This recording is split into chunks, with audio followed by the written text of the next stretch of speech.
Assalamualaikum warahmatullahi wabarakatuh. Perkenalkan, nama saya Atika Budiati, NIM saya 152211140. Saya dari Universitas Budi Waluyo Ungaran Semarang, Prodi S1 Kebidanan Reguler Transfer kelas B. Di sini saya dan rekan-rekan saya nantinya akan memperagakan tentang deteksi dini autis pada anak prasekolah. Selamat menyaksikan. Iya, Bu. Selamat datang, Bu. Iya, Bu. Selamat masuk. Silakan duduk, Bu. Semuanya. Saya udah tutup pintunya dan kordennya untuk menutup saya, Bu. Baik, Bu. Ya. Selamat malam, Bu. Perkenalkan, nama saya Bidan Atika yang bertugas di klinik malam hari ini. Ada yang bisa saya bantu? Ibu, saya ingin mengetes anak saya ini, Bu, lihat Bu tingkah lakunya. Aktif sekali, Bu. Oh, anaknya belum bisa ngomong ya, Bu ya? Ya, belum, baru 2 tahun setengah. Oh, gitu. Ibu ngomong dulu kan. Bentar ya. Baiklah kalau gitu. Kalau dari situasi yang saya lihat dan dari laporan Ibu, sepertinya anak Ibu ini mengalami autis ya, Bu ya? Ya. Menunjukkan gejala autis maksud saya. Sibuk sendiri dia, Bu. Ibu tahu nggak sebelumnya apa autis itu apa? Tidak tahu, Bu. Tidak tahu. Baiklah kalau kayak gitu, kita akan melakukan deteksi dini autis Ibu pada anak Ibu. Ya. Jadi saya akan jelaskan dulu tujuannya itu, Bu, untuk mendeteksi dini atau mendeteksi awal adanya autis pada anak Ibu atau tidak. Sebelumnya Maaf, saya Bu. mau mendata nama anak Ibu dulu ya. Iya. Namanya siapa, Bu? Becek. Oke. Nama Ibu sendiri? Maya, Ibu. Maya. Nama suaminya? Nama suami saya Raco. Oh, nama suami Maya. Usia Ibu berapa? 27 tahun. 27 tahun. Terus usia suaminya? 30 tahun, Bu. 30 tahun. Usia anaknya berapa, Bu? 24 bulan. 24 bulan. Oh, memang belum kayak gini ya, Bu? Kalau Ibu kasih tahu dia mau dengar nggak, Bu? Kadang iya, kadang tidak. Ini lah, Bu. Oh, gitu ya, Bu ya. Iya. Terus Bu, ini anaknya berapa, Bu? Anak yang pertama. Tahun ya. Baiklah kalau kayak gitu kita lanjut aja, Bu ya.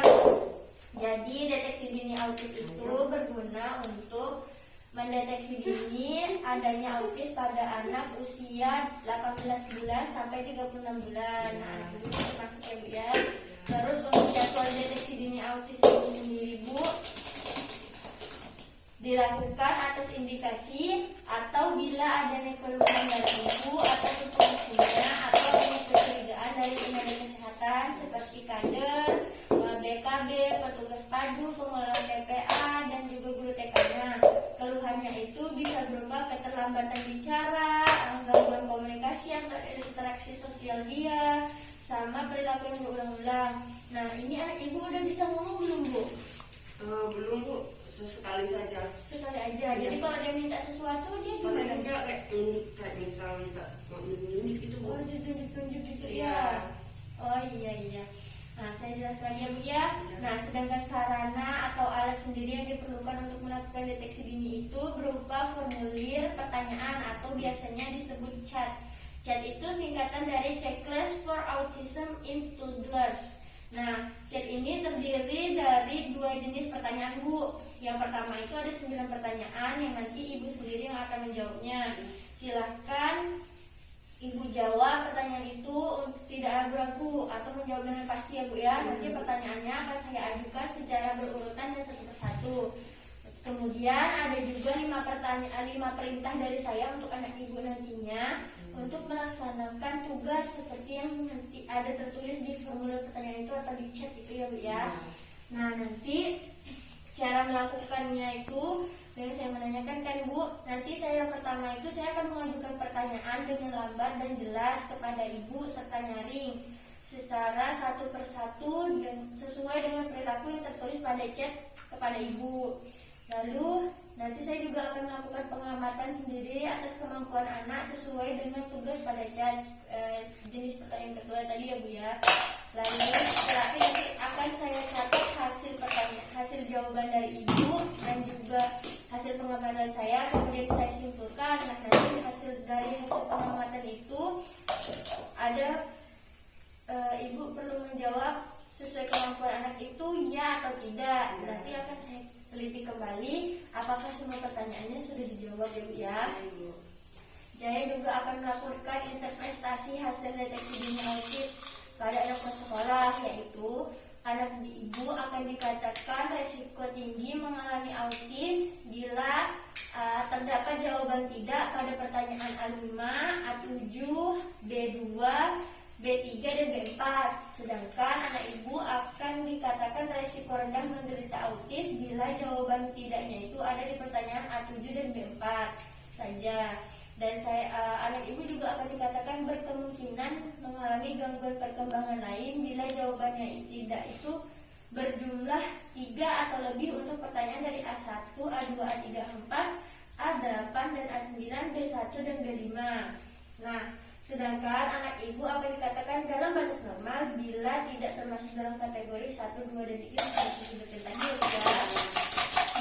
Untuk intervensi dan deteksi dini autis sendiri pada anak ibu itu bila anak resiko menderita autis atau kemungkinan ada gangguan perkembangan, maka kita akan merujuk anak ibu ke rumah sakit yang memiliki fasilitas kesehatan jiwa atau tumbuh kembang anak yang lebih lanjut ya Bu ya.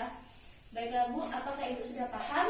Iya Bu. Nah, kalau sudah paham, kita mulai pertanyaannya Bu ya. Iya Bu. Saya akan memberikan 9 pertanyaan untuk ibu dan 5 pertanyaan pengamatan untuk anak ibu.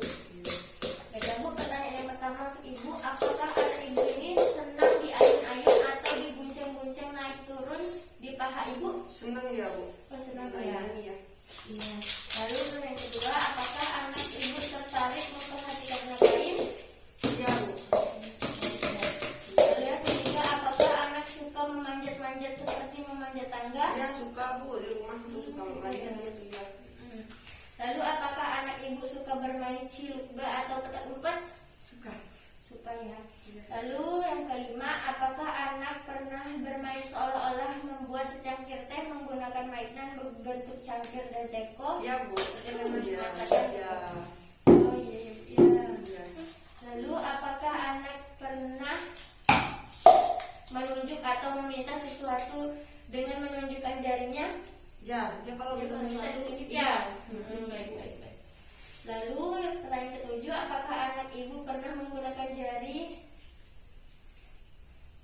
atau menunjuk sesuatu agar ibu melihat ke sana? Iya. Berarti saya lihat sesuatu, lihat gitu. Ya, sesuatu Ya. yang dilihat, iya. Baik. Lalu pertanyaan ke-8, apakah anak ibu dapat bermain mainan yang kecil seperti mobil atau kubus? Iya. Bisa ya. Nah, terus yang terakhir ya Bu ya, apakah anak pernah memberikan sesuatu benda untuk menunjukkan sesuatu? Tidak. Tidak pernah ya. Iya. Baiklah. Nah, selanjutnya saya akan mau ke pengamatan berusaha tesnya. Saya rusak kan. Astagfirullahaladzim. Maaf ya Bu. Iya, tidak apa-apa Bu.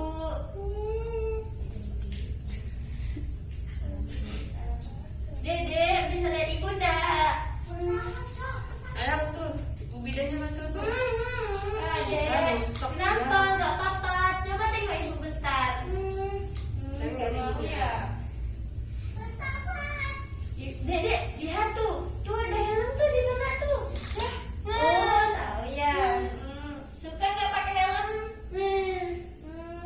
Enggak, belum bisa bicara. enggak. Coba buatkan mamanya dulu segelas susu. Buatkan mamanya dulu segelas air dong. Gak mau? Kenapa gak mau? Ya udah gak apa-apa. Maaf ya Bu, saya kaget juga. Ya, maaf ya Bu. Ya, gelasnya mana gelasnya tadi gelasnya? Oh iya pintar. Ya, bagus. Terus ini bisa enggak mainkannya? Kubusnya bisa enggak? Enggak bisa, udah rusak ya? Udah rusak kan Maaf ya? ya, Bu. Iya nggak apa-apa, dah biarin aja. Hebat bisa disusun. Pintar. Ya udah. Bu, saya nilai dulu ya Bu ya. Ya Bu.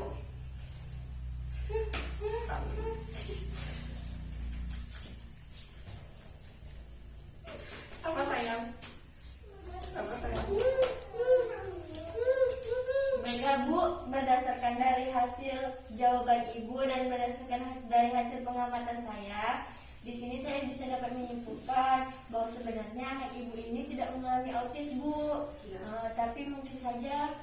memang belum waktunya bicara kali ya Bu ya. Sebelumnya di keluarga Ibu biasanya ada nggak yang lambat bicaranya? Ada sih Bu. Oh ada ya. Iya. Biasanya juga kayak gitu tuh Bu. Iya. Karena seperti ini. Nah, baiklah Bu, itu saja yang bisa saya sampaikan. Apakah ada yang ingin Ibu tanyakan? Tidak ada Ibu. Tidak ada ya. Maaf ya Bu, ini rusak. Iya nggak apa-apa. Jadi ya Bu ya, selamat, alhamdulillah dari hasil tes anaknya normal ya Bu ya. Hanya saja sebenarnya gangguan bicaranya ini agak kurang. Iya, Bu. Udah itu saja Bu yang bisa saya sampaikan. Ada yang ditanyakan lagi? Terima kasih ya Bu. Oh, Ini iya. nggak bisa lama-lama kayak yang Ibu Adis terus akhirnya. Nggak apa-apa Bu. Permisi. Iya, Ya, Bu. yuk, 1, 2, 3. Permisi ya Bu. Iya Bu, hati-hati di jalan Bu.